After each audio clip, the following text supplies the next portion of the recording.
دینی حمیت اور غیرت کیا ہوتی ہے، اس کے حدود کیا ہیں؟ عام طور پر ہم مذہبی علماء کی بحثیں دیکھتے ہیں، جب کسی دینی موضوع پہ ان کا اختلاف رائے سامنے آتا ہے تو یہاں یہ لفظ بڑا زیر بحث رہتا ہے، جی حمیت کا تقاضا ہے اور یہ ایک طرح سے غیرت کا تقاضا ہے۔ ہمارے تو شاعر بھی یہ کہتے ہیں کہ مگر یہ راز آخر کھل گیا سارے زمانے پر، حمیت نام تھی جس کی گئی تیمور کے گھر سے۔ ہم سب آپ کے بارے میں بھی یہ کہا جاتا ہے کہ بڑے سے بڑا مشکل دینی موضوع ہو، مشکل حساس ترین مسلمانوں کے جذباتی لگاؤ سے متعلق کوئی ایسا مباحثہ ہو، لیکن آپ بہت ٹھنڈے میٹھے انداز سے اس پہ گفتگو کرتے ہیں، سامنے والا بالکل توے پہ بیٹھے جل رہا ہوتا ہے، لیکن آپ کے ہاں جو ہے کوئی حمیت، غیرت، کوئی اس کا تقاضا نظر نہیں آتا۔ اس کی کیا وجہ ہے؟ حمیت، غیرت، بھوک، پیاس، جنس سب جبلتیں ہیں۔ ان میں سے کوئی چیز بھی دین کا کوئی حکم نہیں ہے۔ ان جبلتوں کے ساتھ ہم انسان پیدا ہوئے ہیں۔ اس وجہ سے بھوک لگے گی تو اظہار ہو جائے گا، پیاس لگے گی تو آدمی پانی کے لیے لپکے گا، جنس کا داعیہ پیدا ہوگا تو تسکین کے سامان تلاش کرے گا۔ ایسے ہی کسی موقع پر انسان غیرت میں آ جاتا ہے، اس کے اندر حمیت پیدا ہو جاتی ہے، کسی چیز کے لیے غصہ آ جاتا ہے۔ یہ سب چیزیں انسان کے لوازم میں سے ہیں، یعنی انسان کے طور پر انہی جبلتوں کو لے کے پیدا ہوا ہے۔ تفوق کی جبلت، برتری کی جبلت، انا مجروح ہو گئی ہے، یہ بات میرے لیے شدید رنج کا باعث بنی ہے۔ یہ جتنی چیزیں ہیں یہ مجھے بھی لاحق ہوتی ہیں، آپ کو بھی لاحق ہوتی ہیں، پیغمبروں کو بھی لاحق ہوتی ہیں، سب انسانوں کے ہاں ہے۔ تو اس وجہ سے یہ دینی غیرت کیا چیز ہوتی ہے؟ تو ایسے ہی جیسے آدمی کہے کہ دینی بھوک، دینی پیاس، یعنی یہ میری جبلتیں ہیں انسان کی حیثیت سے۔ اب مجھے دین میں دیکھنا ہوگا کہ کیا مجھ سے اس باب میں کوئی تقاضا کیا گیا ہے، تو وہ قرآن مجید بتائے گا، وہ اللہ کا پیغمبر بتائے گا، وہ تقاضے مجھے بتا دیے گئے ہیں۔ عام حالات میں ایک شخص دہقان ہے، مزدور ہے، گھر میں بیٹھا ہوا ہے، جو بھی تقاضے ہوں، جب آپ دین کا کچھ علم حاصل کر لیتے ہیں تو آپ اصل میں دین کے داعی ہیں۔ یعنی آپ علم کی سطح پر دین کو بیان کریں، تصنیف و تالیف اور تحقیق کی سطح پر بیان کریں، یا آپ عام لوگوں کو دین کی تعلیم دیں، ان کی تربیت کریں، جو بھی کام آپ کریں گے وہ بنیادی طور پر دعوت کا کام ہے، یعنی آپ لوگوں کو دین بتا رہے ہیں۔ دعوت کے بارے میں قرآن مجید نے بہت صریح لفظوں میں یہ بتا دیا ہے کہ آپ اپنے مدعو کو سلیقے کے ساتھ، حکمت کے ساتھ بات پہنچائیں گے۔ یہ ہو سکتا ہے کہ وہ جواب میں استہزاء کا رویہ اختیار کرے، ہو سکتا ہے وہ جواب میں آپ کو برا بھلا کہہ دے، آپ پر کوئی زیادتی کر ڈالے۔ تو اس میں یہ تعلیم دی گئی ہے سورہ حامیم السجدہ میں کہ جو بھی وہ برائی کا طریقہ اختیار کرے گا، کوئی برائی کا طریقہ اختیار کرے گا نا، تمسخر، استہزاء، کوئی بری بات کہنا، ہمیں کہے گا، ہماری بات کو کہے گا، ہماری دعوت کو کہے گا، اس دعوت سے متعلق شخصیات کے بارے میں کوئی بری بات کرے گا، تو اس میں یہ تعلیم دی گئی ہے کہ برائی کا جواب تم برائی سے دے تو سکتے ہو، لیکن تمہیں دینا چاہیے نہیں۔ دعوت کا تقاضا یہ ہے کہ برائی کا جواب بھلائی سے دو۔ اور اس میں یہ بات مزید کہی گئی ہے کہ یہ وہ حکمت ہے جو اللہ تعالیٰ کسی بڑے نصیب والے کو دیتا ہے۔ تو یہ تعلیم دی گئی ہے، تو اس لیے اس تعلیم کو سامنے رکھ کر دین کی دعوت پیش کرنی چاہیے، استدلال کے ساتھ بات کرنی چاہیے۔ جب کوئی آگے سے غلط رویہ اختیار کرتا ہے، اور وہ بڑے سے بڑا غلط رویہ ہو سکتا ہے، تو پہلا کام یہ تو نہیں ہے کہ آپ خود بھی اسی حماقت پہ اتر آئیں۔ پہلا کام تو یہ ہے کہ آپ یہ جائزہ لینے کی کوشش کریں کہ اس کے اس غلط رویے کا باعث کیا ہے۔ آپ کی بات کرنے کے انداز میں کوئی خرابی ہے، وہ کسی غلط فہمی میں مبتلا ہے، اس کو کوئی چیز سمجھ میں نہیں آئی ہوئی ہے، تو سمجھنے اور سمجھانے کا عمل کیے بغیر اس رد عمل کے اظہار سے وہ کیا چیز ہے کہ جو حاصل ہو جائے گی۔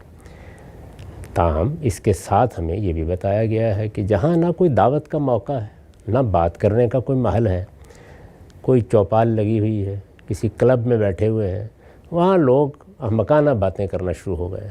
وہ اللہ کے بارے میں، اللہ کے پیغمبر کے بارے میں، اللہ کی کتابوں کے بارے میں، دین کے بارے میں فضولیات کر رہے ہیں، تو وہاں بھی کیا کہا گیا؟ وہاں یہ کہا گیا کہ اس مجلس سے شائستہ گریز کر کے اٹھاؤ. یہ لوگ کوئی اچھی بات کرنے لگ جائیں گے تو پھر شریک ہو جائیں گے. یعنی وہاں بھی یہ نہیں کہا کہ آج کے بعد قطع تعلق، بلکہ جب تک لوگ اس بات میں مصروف ہیں گریز کر جاؤ. اگر تم بات کر کے ان کا رخ کسی اچھی گفتگو کی طرف بدل سکتے ہو تو یہ بھی اچھی بات ہے، اور اگر وہاں سے تھوڑی دیر کے لیے اٹھ کے دوبارہ شریک ہو سکتے ہو تو ہو جاؤ. کوئی آدمی دو بدو حماقت پہ اتر آئے تو کیا تعلیم دی گئی ہے؟ عارضاً الجاہلین، وہ جہالت پر اتر آیا ہے، اب اس کے ساتھ کوئی مباحثہ کرنے کی ضرورت نہیں، قالوا سلامہ، اس موقع پر صاحب سلامت کر کے بات ختم کر دینی چاہیے. تو قرآن مجید میں تو ہم کو یہ تعلیم دی گئی ہے، اس وجہ سے ہر حال میں اسی تعلیم کو اختیار کرنا چاہیے. میں یہ تو نہیں کہتا کہ میں غلطی سے پاک ہوں اور میں ہر وقت اسی تعلیم پر عمل پیرا ہوتا ہوں، لیکن میں کوشش ضرور کرتا ہوں کہ اسی پر عمل پیرا رہوں. یہ جو تعبیرات ہیں یہ قرآن میں کہاں استعمال ہوئی ہیں؟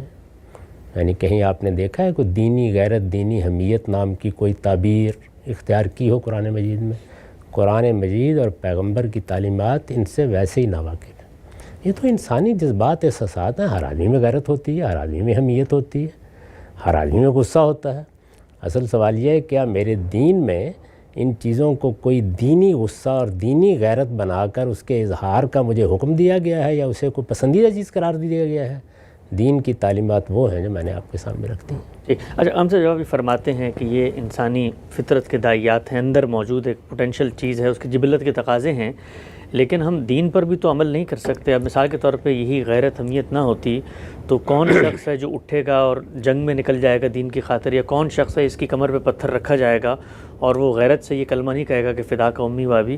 تو غیرت ہوگی تبھی تو ہم دین پر عمل پیرا بھی ہو سکتے ہیں. غیرت کے بغیر تو دین پہ بھی عمل پیرا نہیں ہو سکتے. جی ہاں، کھانا بھی کھانا پڑے گا دین پر عمل پیرا ہونے کے لیے، پانی بھی پینا پڑے گا دین پر عمل ہونے کے لیے، ایک معقول گھریلو زندگی بھی اختیار کرنی پڑے گی. تو یہ سارے کام ہوں گے، لیکن سوال یہ ہے کہ یہ کوئی دینی اصطلاح ہے. جنگ میں ہم اترتے ہیں تو اس کے لیے جو تعبیر اللہ تعالیٰ نے اختیار کیا وہ نصرت کی تعبیر ہے. یا ایھا الذین آمنوا کونوا انصار اللہ، اللہ کے مددگار بن جاؤ. تو وہاں پر بھی جو تعبیر اختیار کی گئی ہے وہ حمیت اور غیرت کی تعبیر تو نہیں ہے، نصرت ہے. اللہ کے دین کو تمہاری مدد کی ضرورت ہے، لہٰذا اس کے لیے اپنے جان مال آبرو کو داؤ پر لگانے کے لیے تیار ہو جاؤ. اس میں کیا طریقہ اختیار کیا ہے؟ وہاں یہ طریقہ اختیار کیا ہے کہ یا ایھا الذین آمنوا ھل ادلکم علی تجارۃ تنجیکم من عذاب علیم تؤمنون باللہ ورسولہ وتجاہدون فی سبیل اللہ. اس طرح ترغیب دی گئی ہے، یہ اسالیب تو نہیں اختیار کیے گئے. اچھا، ہم سے دو کیفیات آپ نے بتائیں. یا آدمی علمی طور پر کوئی استدلال کر رہا ہے تو وہاں پر استدلال ہوگا اگرچہ آپ سے متفق نہیں، اور دوسرا یہ کہ مذاق اڑا رہا ہے تو اٹھ کے چلے جائیں. ایک تیسری صورت بھی ہوتی ہے شائستگی سے گریز کر جائیں، اٹھ کے چلے جائیں بھی ایسے ہے کہ جیسے پتھر مار کے جانا ہے، گریز کر جائیں. جب قالوا سلامہ کا تو کیا مطلب؟ قالوا سلامہ کا مطلب یہ ہے کہ صاحب سلامت کر کے اچھا جی میں رخصت ہوتا ہوں. ٹھیک. تو پھر اگر یہ قالوا سلامہ بھی کوئی اینٹ نہیں ہے جو آپ نے جیب میں رکھی ہوئی ہے یہ مار دو اس کو. صحیح. تو اگر مثال کے طور پہ ایک تیسری صورت بھی تو ہے ہم سے، وہ یہ کہ آدمی استدلال کے ذریعے مذاق اڑانا چاہتا ہے. گویا وہ یہ نہیں کہہ رہا میں استدلال کر رہا ہوں، وہ یہ بھی نہیں کہہ رہا میں مذاق اڑا رہا ہوں، ایسا استدلال کر رہا ہے جو نتیجے کے اعتبار سے مجھے نظر آ رہا ہے صاف کہ اس کا مقصد جو ہے کوئی علمی ڈیبیٹ، علمی مباحثہ نہیں ہے، بلکہ یہ باہر کے مذاق اڑانا چاہ رہا ہے. آپ کا کمال یہ ہے کہ آپ اس استہزاء کو، استخفاف کو نظر انداز کر کے استدلال کرتے چلے جائیں. میں آپ کو اطمینان دلاتا ہوں کہ اس کا سارا شر آپ سے آپ اپنی موت آپ مر جائے گا. تو اس لیے اس کی پرواہ نہیں کرنی چاہیے.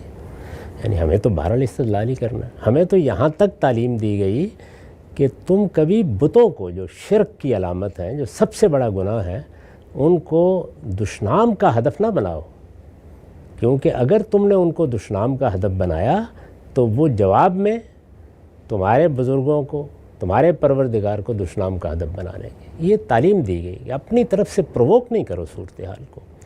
تمہارا رویہ یہی ہونا چاہیے کہ نرمی محبت کے ساتھ یہ معاملہ کرو. رسول اللہ صلی اللہ علیہ وسلم نے اپنے گھر والوں کو نصیحت کی کہ عائشہ، جو کام نرمی سے نکلتے ہیں وہ کبھی سختی سے نہیں نکلتے. ہمارا زندگی بھر کا تجربہ ہے کہ اسی انسانی دائیے کے تحت، اس لیے کہ انسان کے اندر رد عمل بھی ہوتا ہے، کبھی غصہ بھی آ جاتا ہے، اور میں نے اپنی زندگی میں بہت بڑے بڑے لوگوں کو دیکھا ہے کہ وہ غصے میں آئے ہیں، اور رسالت مآب صلی اللہ علیہ وسلم کے بارے میں بھی بعض مواقع بیان ہوئے ہیں کہ چہرہ بالکل سرخ ہو گیا اور بہت سخت غصے سے آپ نے بات کی، لیکن اس میں بھی کوئی ابتذال نہیں ہوگا، اس میں بھی دشنام نہیں ہوگا، اس میں بھی اگر غصے کا اظہار بھی ہو گیا ہے تو بس ہو گیا، یہ نہیں کہ اس کو کینہ یا بغض بنا لیا جائے گا یا کوئی اسکیم بنا لی جائے گی وقتی طور پر، اور اگر اس میں کوئی سخت بات نکل گئی ہے تو معذرت کر لیں، میں معافی کا خواستگار ہوں، غلطی ہو گئی مجھ سے۔ اگر ہم صرف ایک انسانی نفسیات کا سوال ہے، میں مثال دیتا ہوں، ہم میں سے آپ میں سے کسی شخص کو مکالمہ کر رہا ہو اور وہ بات کے بیچ میں ہماری والدہ کو یا ہماری بہن کو کوئی سخت کلمہ کہہ دے، تو انسانی نفسیات اور فطرت کا تقاضا ہے نا کہ مجھے اس موقع پہ غصہ آنا چاہیے، اور جب غصہ آئے گا تو ظاہری بات ہے غصہ آنے کے بعد میں اس کو گلے تو نہیں لگاؤں گا، کوئی میری زبان سے کوئی ظہور ہوگا، کچھ میں اس کے اوپر تلخ نوائی سے بات کروں گا، کچھ آنکھیں نکال کے اس کو دکھاؤں گا۔ تو لوگ یہ کہتے ہیں کہ یہ انسانی فطرت کا جو احساس ہے جب عام حالات میں ہوتا ہے، آپ کے سامنے آپ کے پیغمبر، آپ کے خدا، اس کی کتاب کے بارے میں اگر کوئی یہ شخص کرے اور آپ کا یا میں استدلال سے تمہیں بتاتا ہوں، تو یہ تو خلاف حقیقت، خلاف انسانی رویہ ہے۔ انسانی رویہ تو یہ کہ اس موقع پہ غیرت کا مظاہرہ ہوگا اور ہونا چاہیے۔ یہ جو آپ نے فرمایا کہ اس موقع پر غصہ آنا چاہیے، یعنی کسی نے گالی دے دی ماں کو، بہن کو، کسی عزیز کو، یہ قرآن میں لکھا ہوا ہے کہ غصہ آنا چاہیے؟ یعنی جو مقدمہ آپ نے قائم کیا ہے پہلے اس کو دیکھ لیتے ہیں، یہ کہاں لکھا ہوا ہے؟ غصہ آ سکتا ہے تو یہ کہیے نا، آنا چاہیے کیا مطلب ہوا؟ آنا چاہیے اخلاقی سٹیٹمنٹ ہے، اس کی بنیاد یا تو اخلاق میں ہوگی، فطرت میں ہوگی، اور یا اس کی بنیاد اللہ کی کتاب میں ہوگی، دونوں میں نہیں۔ ایسے ہر موقع پر آپ کے بڑے، آپ کے بزرگ، نوجوانوں کا کہتے ہیں خون گرم ہوتا ہے، کندھے پر ہاتھ رکھ کہتے ہیں بیٹے یہ آدمی حماقت پر اترا ہوا ہے، اس طرف ہو جاؤ، اٹھ جاؤ یہاں سے۔ تو ہو سکتا ہے کہ غصہ آ جائے، ہو سکتا ہے، یہ ہے فطرت، یہ نہیں ہے کہ ایسا ہونا چاہیے۔ ہونا چاہیے بہت سوچ سمجھ کے ہوگا، یعنی دیکھا جائے گا کہ اس آدمی نے گالی کیوں دی، کیا باعث ہوا ہے اس کا، یعنی ممکن ہے ذرا تھوڑا سا ٹھنڈے دل سے تجزیہ کریں، معلوم ہو کہ آپ نے ایسا رویہ اختیار کیا کہ اس کے جواب میں ایک جاہل آدمی گالی دینے پہ اتر آیا ہے۔ تو ان چیزوں کا تجزیہ کر کے دیکھنا چاہیے کہ ان کی نوعیت کیا ہے۔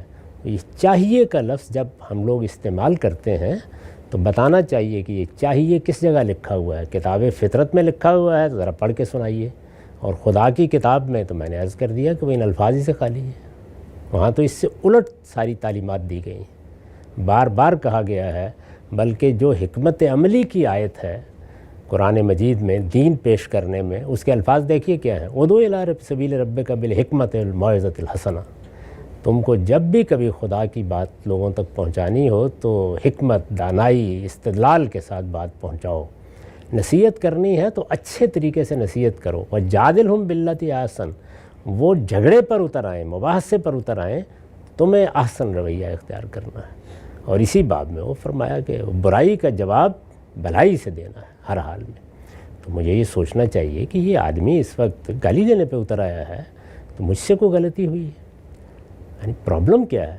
کسی انسان کے بارے میں یہ خیال کرنا کہ وہ ذہنی توازن اس کا خراب ہو گیا، وہ گالیاں دیتا ہے، بھائی باعث ہوگا نا کوئی، تو اس کو تلاش کرنے کی کوشش کریں، ہو سکتا ہے وہ آپ ہی کے رویوں میں موجود ہو تو ان کی اصلاح کریں۔ اور کبھی کبھی یہ بھی تو ہوتا ہے ہم صاحب ہمارے رویے میں موجود نہیں ہے، وہیں پر کوئی خرابی موجود ہے، جب آپ اسی طرح سے جواب دیں گے تو ٹھنڈے ہو کے بیٹھ جائیں گے۔ نہیں، پھر وہ مریض ہے، پھر اس کا علاج کرنا چاہیے، ٹھیک ہے، یہ کرنا چاہیے۔ آگے بڑھاتے ہیں بات کو۔ ذہنی توازن ٹھیک نہیں ہے، اگر وہ بغیر سبب کے ایسی بات کر رہا ہے تو آپ بھی اس کے مقابل میں اتر کر اگر اسی پاگل پن کا اظہار کریں گے تو اس کا نتیجہ کیا نکلے گا؟ صرف دنیا میں فساد ہوگا۔ اب میں یہ بات نہیں کہہ رہا کہ کسی وقت انسان سے صبر نہیں ہوتا، وہ کر بیٹھتا ہے، یہ انسانی فطرت ہے، لیکن یہ نہ کہیے کہ یہی کرنا چاہیے، یہی مطلوب ہے، یہی صحیح رویہ ہے۔ صحیح رویہ یہ ہے کہ آپ ہر حال میں استدلال پر قائم رہیں گے، نرمی سے بات کریں گے، دوسرے کی غلطی واضح کریں گے۔ مجھے تو اپنی پوری زندگی میں پبلک لائف میں گن سکتا ہوں کہ 6-7 واقعات یاد ہیں جن میں جیسے ہی رد عمل پر میں قابو نہیں پا سکا تو اس کے نقصانات انتہائی شدید ہوئے۔ ٹھیک، واضح ہوئی بات، آگے بڑھاتے ہیں سلسلہ گفتگو۔ اچھا صاحب، آپ نے کہا کہاں لکھا ہوا ہے قرآن میں، یا مثال کے طور پہ کہاں دینی لٹریچر میں اس کی ترغیب دی گئی ہے؟ 2 مثالیں میں پیش کرتا ہوں۔ کہا یہ جاتا ہے کہ یہ تو ٹھیک ہے جب تک استدلال ہو رہا ہے آپ استدلال سے جواب دیں، لیکن کوئی آپ کا مذاق اڑا رہا ہے تو دین میں اس کی اجازت ہے کہ پھر آپ بھی جواب میں مذاق اڑائیں، اور استدلال کے طور پہ پیش کیا جاتا ہے کہ خود رسالت مآب صلی اللہ علیہ وسلم نے سیدنا حسان بن ثابت کو کفار کے بارے میں حجو لکھنے کی اجازت دی، تو یہ بھی تو نہیں کہا جا سکتا کہ حرام ہے، یاد تو ہے پھر؟ یا آپ نے حجب کو تمسخر میں کیسے تبدیل کر دیا؟ یعنی حسان بن ثابت یا دوسرے شعراء بعض اوقات شاعری کے انداز میں ایک بات بیان کرتے ہیں، تو قریش کے شاعروں کی طرف سے قصیدے لکھے جاتے تھے اور وہ حجبیہ قصیدے ہوتے تھے بعض، یعنی اس میں رسالت مآب صلی اللہ علیہ وسلم کے بارے میں، مسلمانوں کے بارے میں حجب کہی جاتی تھی۔ حجب ادبی اسلوب میں دوسروں پر غلطی واضح کرنا ہے یا دوسروں کی کمزوریوں کو نمایاں کرنا ہے یا ان کے عیوب کو بیان کرنا ہے، تو جواب میں ان سے بھی کہا گیا کہ ذرا حجویہ انداز میں جواب دے دو ان کو، یہ بالکل اور چیز ہے۔ اس میں بتانا چاہیے متعین کر کے کہ اچھا یہ بات کہی تھی انہوں نے، وہ بات اخلاقی لحاظ سے کیسی تھی کیسی نہیں تھی، اس کو دیکھا جائے گا۔ تو ادبی اسلوب میں کسی وقت استدلال کرتے ہوئے آپ کا طنز کا طریقہ اختیار کر لینا، تعریض کا طریقہ اختیار کر لینا، یہ بالکل اور چیز ہے، اس کو سمجھنا چاہیے۔ گالی کے جواب میں گالی دینا اور چیز ہے، اور ادب کے جواب میں ادب پیش کرنا یہ بالکل اور چیز ہے۔ ٹھیک، ہم سب ایک چیز اور بھی پیش کی جاتی ہے استدلال کے طور پہ کہ یہ جن لوگوں کو ایسے مواقعوں پر بھی غصہ نہیں آتا اور وہ دین اور مذہب اور شریعت کے علماء ہیں اور خود اپنے ذام میں سمجھ رہے ہوتے ہیں جی ہم تو دین کا دفاع کر رہے ہیں، تو یہ بھی تو ہو سکتا ہے کہ ان کے لیے یہ کوئی بگ ڈیل ہی نہ ہو کہ بھائی کوئی پیغمبر کو گالی دے رہا ہے تو ان کو پرواہ نہیں ہے، وہ کوئی مسئلہ نہیں ہے جی، وہ خاموشی سے اٹھ کے چلے گئے یا بعد میں استدلال کر لیا، تو یہ بھی تو ہو سکتا ہے کہ غیرت چلیں، آپ غیرت کا مظاہرہ نہیں کر رہے لیکن آپ کے لیے وہ ایشو کوئی اپنی ذات میں کوئی بہت بڑا ایشو بھی نہ ہو۔ جی ہاں، اس لیے کہ کسی کے بارے میں اس طرح کی رائے قائم کرنا اور بغیر کسی دلیل کے قائم کرنا یہ تو بڑا نیکی کا کام ہے۔